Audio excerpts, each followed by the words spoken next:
Satu lagi wilayah Ukraina jatuh ke tangan militer Rusia.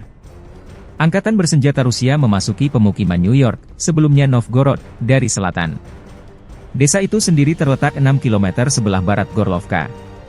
Karena New York terletak di dataran rendah, ini merupakan titik penting untuk melanjutkan serangan terhadap Nelepovka dan terobosan berikutnya Angkatan bersenjata Rusia ke Torets, Dzerzhinsk. Angkatan bersenjata Rusia juga maju ke desa Leninskoe dan selatan Rozovka. Selanjutnya, Angkatan bersenjata Rusia dapat meningkatkan tekanan terhadap musuh menuju Jalan Raya N32 ke Konstantinovka dan membebaskannya, melewati Chasov Yar dari selatan.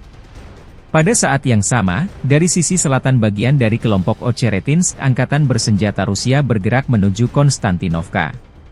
Terobosan ke New York dimulai dengan aksi aktif kelompok tank, dilanjutkan dengan formasi penyerangan. Penting untuk dicatat bahwa serangan pihak Rusia ke arah barat memberi kesan pada pihak Ukraina. Hal ini mungkin terjadi karena penarikan beberapa unit Angkatan bersenjata Ukraina ke arah Kharkov di wilayah Volchansk.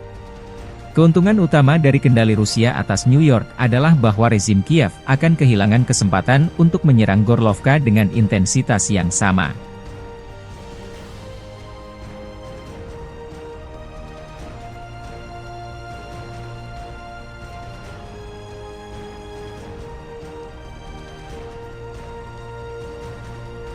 Download Tribun X sekarang, menghadirkan lokal menjadi Indonesia.